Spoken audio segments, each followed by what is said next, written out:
le Big Tree Shonen Jump. One Piece, Naruto, Bleach. Ok. One Piece et Naruto. Non, je peux pas les mettre dans la même zone, je suis désolé, parce que on peut pas faire n'importe quoi ici, c'est Perspective Animée, on n'est pas une chaîne de nouvelles, je suis pas ici pour vous dire n'importe quoi. Bienvenue à Perspective Animée, à une vidéo qui vous avait probablement déjà dislike en disant « Hey! Naruto, j'écoutais ça quand j'étais jeune! T'as pas raison! » Ok.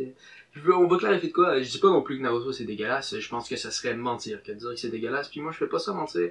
Sauf quand ça m'avantage. Mais c'est pas non plus le chef-d'œuvre que certains essayent de laisser croire que c'est. On s'entend dire que la seule manière de mettre Victor Hugo et Kishimoto dans la même phrase, c'est de dire que Kishimoto n'est vraiment pas Victor Hugo. Bon, mais le début de Naruto, c'est incroyable. Le début de l'histoire, c'est vraiment bien fait. Mais sauf le problème, c'est que le début de l'histoire, c'est pas toute l'histoire. Tu sais, tu gagnes pas un combat de ninja en lançant très bien tes shurikens. Il faut au moins que tu fasses des... Tu sais, vous savez de quoi je parle. Faut que t'en fasses tout ça.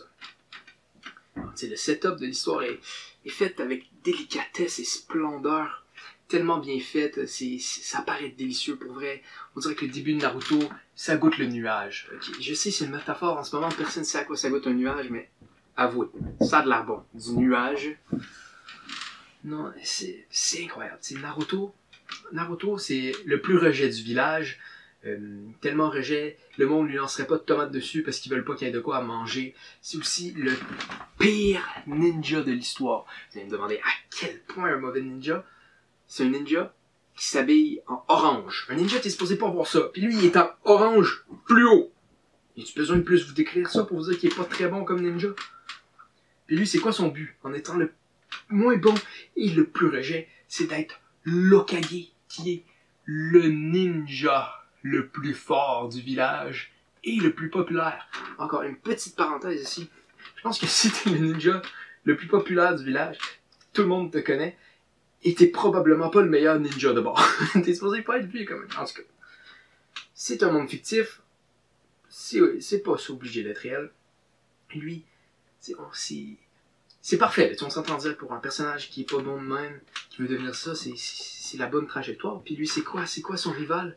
Son rival à lui, son arch-némésis, son âme sœur, mais la sœur avec qui tu te chicanes et non celle qui t'apporte des biscuits, ok? Cette âme sœur-là, c'est Sasuke Uchiwa, le gars le plus populaire. Il est tellement populaire, quand il rentre dans une pièce, les filles arrêtent de respirer pour pas que leur respiration déplace sa coiffure magnifique. C'est aussi le meilleur ninja. Okay?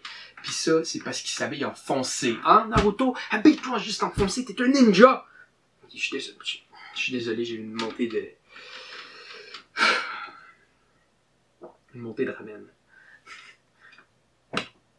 Mais non, c'est ça, c'est exactement, c'est lui. Puis ces deux-là sont seuls au monde. Ils ont plus de famille. C'est parfait. J'ai un beau parallèle entre les deux. C'est deux orphelins. Deux presque Batman. Puis c'est quoi la différence entre les deux? Naruto veut se créer de quoi pour son futur. Il focus vers le futur et Sasuke est pris dans le passé. On voit déjà un peu, là. On commence à voir qu'est-ce qui se pourrait se passer. On voit une belle histoire. Et c'est qui leur maître à ces deux-là? C'est quelqu'un qui a perdu sa famille lui aussi. C'est le Sasuke idéal. C'est la personne que Sasuke devrait essayer d'être. Il y a même un Sharingan à quel point on peut faire le parallèle entre les deux. Pour faire plus clair que ça, il faudrait l'appeler Kakashi Uchiha. Pour faire le parallèle le plus clair. C'est tellement clair que c'est comme le Sasuke idéal. Plus clair que ça, t'es les sentiments de Sakura. Là. Donc, ces deux-là, tout ça là est bâti ensemble. On peut voir la route que ça s'en va. C'est bien bâti. C'est incroyable, je pense, comme début de manga. C'est pour ça que ça a été un peu overrated à cause de ce début-là qui est incroyable. Puis si Naruto c'était juste le début, on pourrait l'accrocher dans un musée à côté du Mona Lisa. Puis tu dirais, qu'est-ce que t'aimes mieux, monsieur, entre le Mona Lisa et Naruto? Il dirait, le Mona quoi? Je suis juste ici pour Naruto. C'est tellement beau. Mais c'est ça l'affaire, c'est qu'il y a toujours un mais.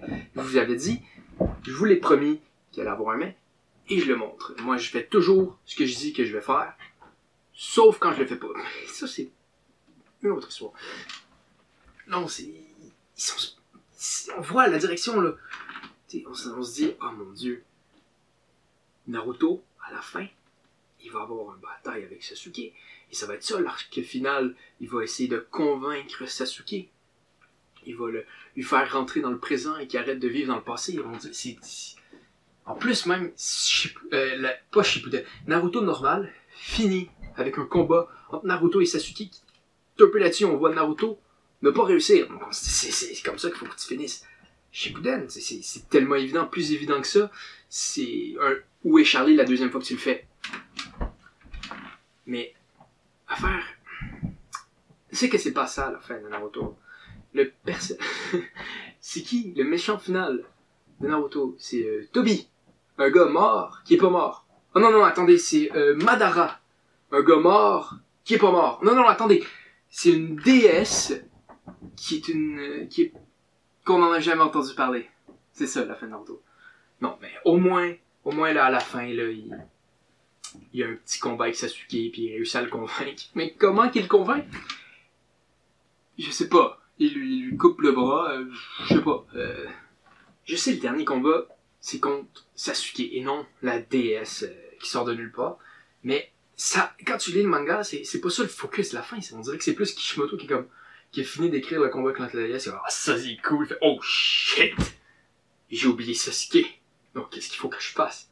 C'est ça le problème, ok, avec Naruto, c'est qu'il manque de focus. À la fin, tout Shippuden, on dirait que c'est juste Kishimoto qui dit qu'est-ce qui serait cool, oh oui, je dessine quoi qui va être cool, une grande guerre qui va avoir rien à voir avec Naruto et Sasuke. Mais c'est pas ça qu'il faut faire, il faut qu'il écrive ce qu'il y a à écrire, et non ce qui est cool. Et c'est pour ça, tu sais, Naruto, ça manque clairement de focus, mais bon. Au moins, on a pu voir Naruto devenir Hokage. Fait que c'est ça, tu sais. Il nous casse tellement les couilles avec ça depuis le début du manga que ça va être le fun, là, de voir sa cérémonie. Non? Non, non, c'est Kakashi qui est nommé Hokage avant lui? Hein? What? Parce que Naruto est trop jeune pour devenir... Mais, parce que c'est pas réaliste que Naruto soit... C'est où ton réalisme? Tu viens de nous montrer une déesse qui sort de nulle part, qui veut endormir tout le monde, puis là, le problème, c'est qu'un gars de 16 ans soit le chef du village. Voyons donc, en plus, ça sort de nulle part, Kakashi. Au moins, on finit avec un time skip. On peut voir Naruto Hokage. On peut voir sa cérémonie, sûrement. Non? On voit pas sa cérémonie d'Hokage? Quoi? Mais c'est tout ce que je veux voir! Depuis le Naruto, je veux voir sa cérémonie d'Hokage. Tu me dis que le time skip à la fin, la seule chose que ça fait, c'est de dire, hey, Naruto maintenant il est Hokage. C'est comme si One Piece, il arrivait à Loftel, puis il faisait un time skip de 5 ans, il fait, hey, Luffy est Pirate King, je m'en fous, je veux voir la cérémonie de Naruto. Voir qu'un auteur professionnel a fait cette erreur-là, je trouve ça incroyable. Je trouve ça incroyable, surtout qu'à la fin, Kishimoto s'est dit, comment je pourrais finir mon manga? Ah oui, je vais faire un time skip et je pourrais montrer peut-être la cérémonie de Naruto. Non. Ah, ça serait bien mieux si je faisais la promotion d'un wannabe Naruto pour la prochaine génération. Oui. L'argent. Ah. Moi, c'est pour ça que je ne peux pas mettre Naruto et One Piece dans la même catégorie parce que je trouve ça insultant. Ça serait dire, c'est pas important d'avoir une histoire focus. Mais c'est important, une histoire focus. C'est important que tout ce qui se passe, que je lis, se relie au point final de l'histoire. C'est super important, c'est primordial. C'est ça qui fait un bon manga parce que c'est focus d'un bout à l'autre. Si en ce moment il y a un producteur d'anime qui m'écoute, prends ça en note. C'est la partie que tu prends en note. Je vais te donner un truc même sur le producteur d'anime. Fais-moi un épisode par saison, puis enlève les fillers. Ça va être mieux. C'est un cadeau que je te donne. C'était ça aujourd'hui. Je voulais parler de Naruto et du fait que je pense que... Arrêtez de mettre ça avec One Piece. C'est pas... Naruto, c'est bon. C'est correct. C'est correct, Naruto. Mais c'est pas exceptionnel, là, puis... C'est ça. Peace out.